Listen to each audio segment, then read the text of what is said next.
kurikulum darurat pada umumnya, Bapak Ibu nanti nggak usah membuat kurikulum darurat. Kemarin tanya siapa yang akan menandatangani, apakah kepala Kemenak, nah ini atau yang lainnya. Udah gini aja Mas, nggak usah dibesarkan Mas, biar kecil aja, biar begini aja. Nanti gini, kemarin saya konsultasi, kurikulum darurat nanti itu mengacu pada SK Dirjen Pendis 2791 ini, yang kedua mengacu pada SKB 4 Menteri, yang kemarin sudah ada di TV-TV itu, nasional, dan minggu depan insya Allah sudah turun dari Kemenak, Pak, SKB 4 Menterinya. Jangan keluar itu contoh.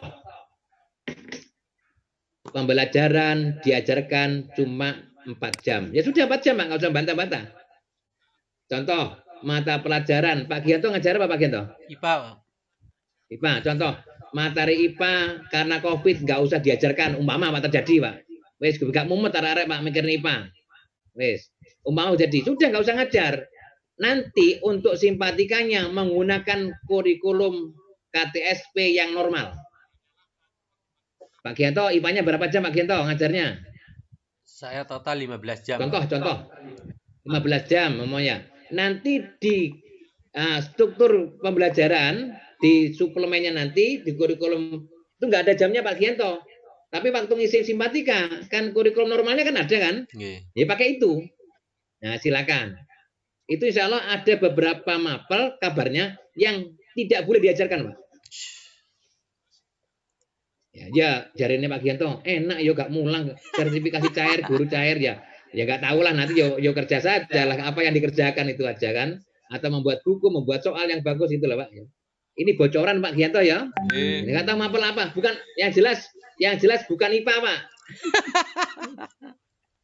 Contoh saya itu yang jelas bukan IPA.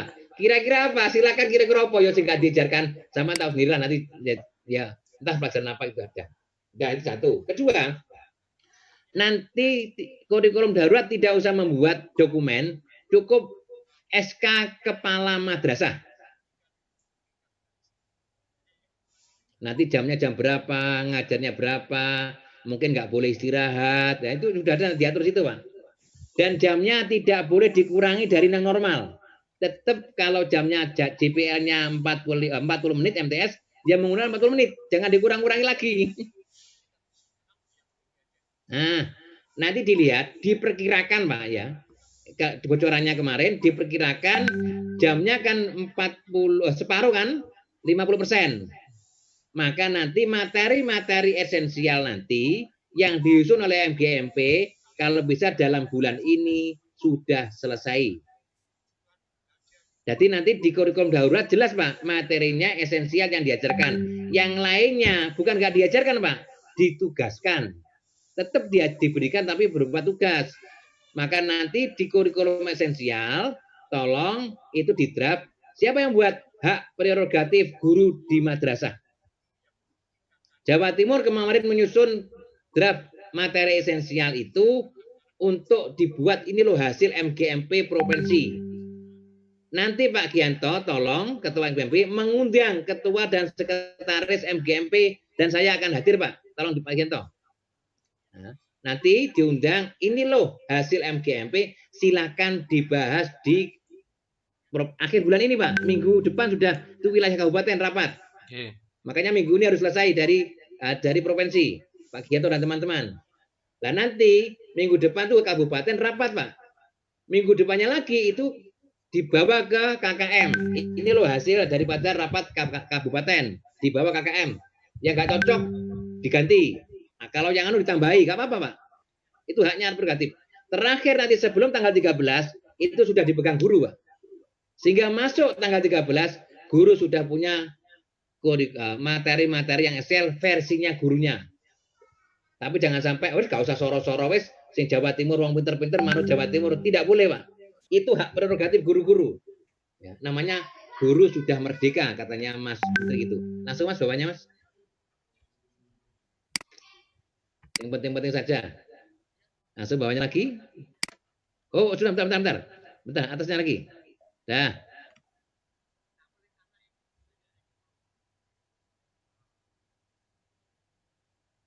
Keputusan ini berlaku pada tanggal ditetapkan.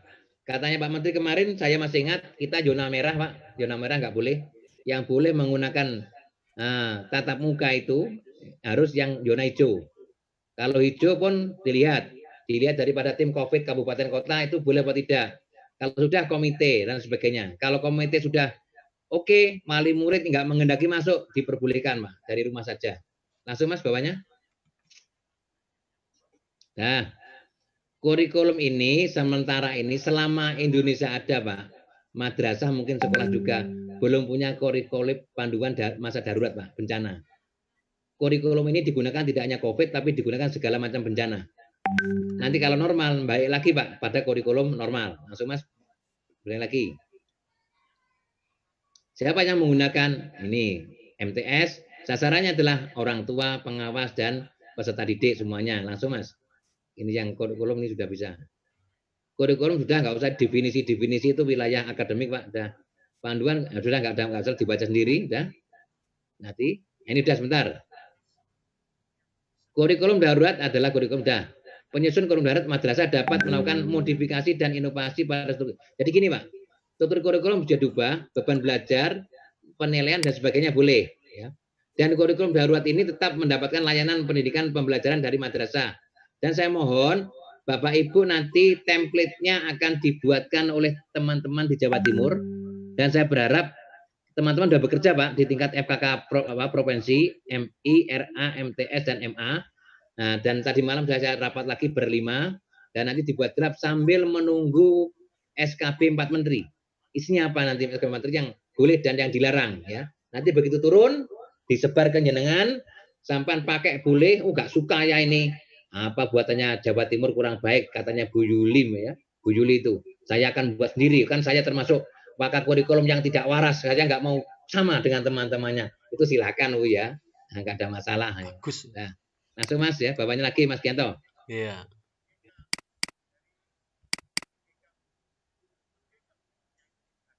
Nah, ini.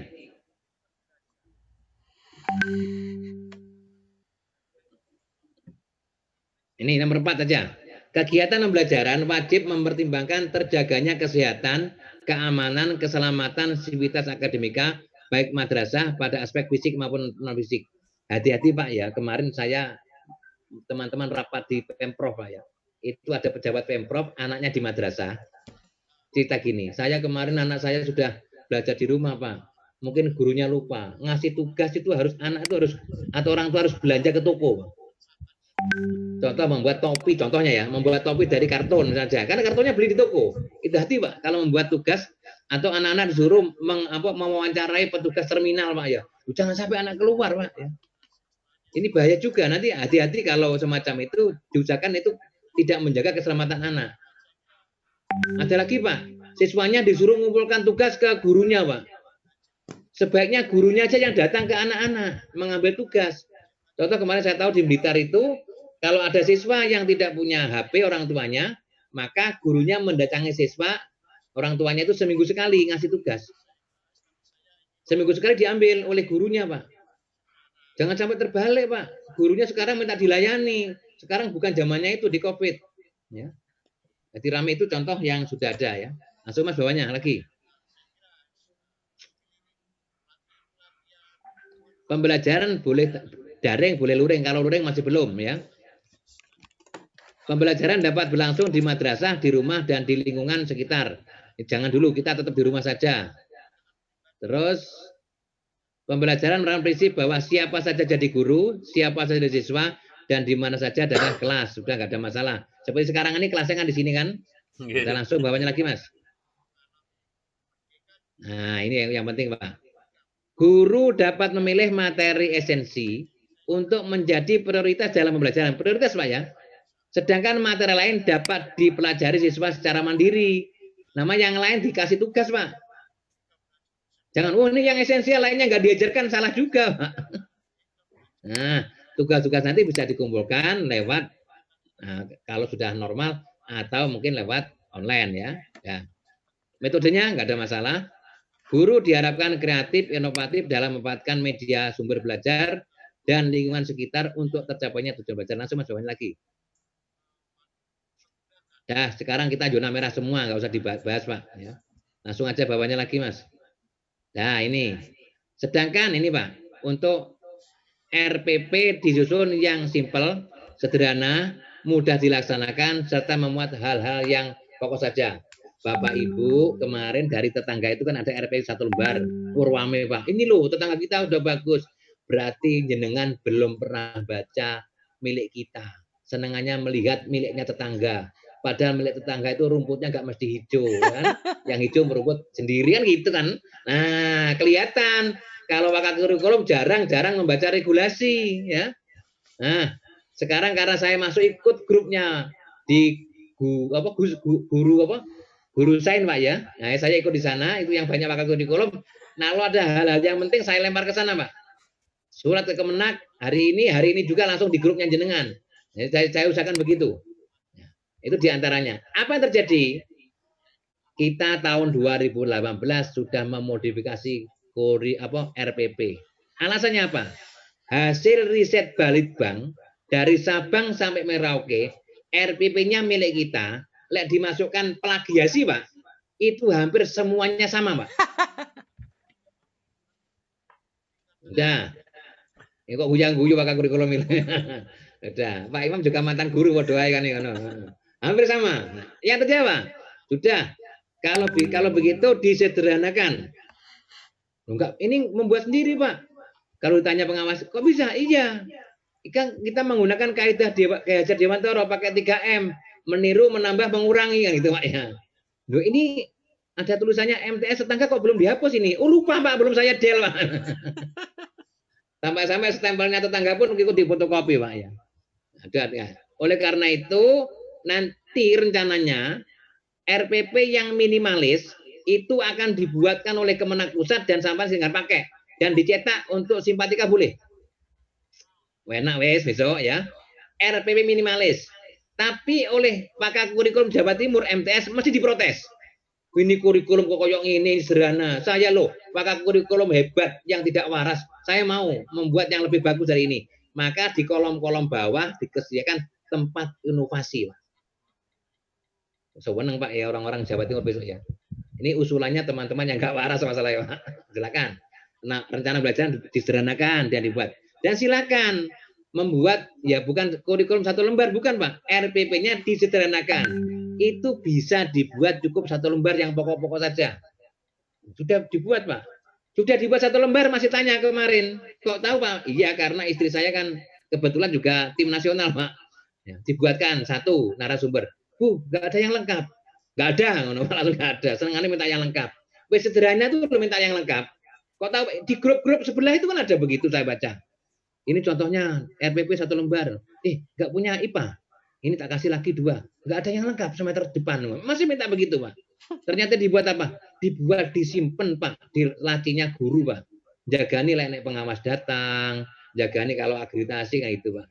Nggak dipakai. Di kelas nggak dibawa.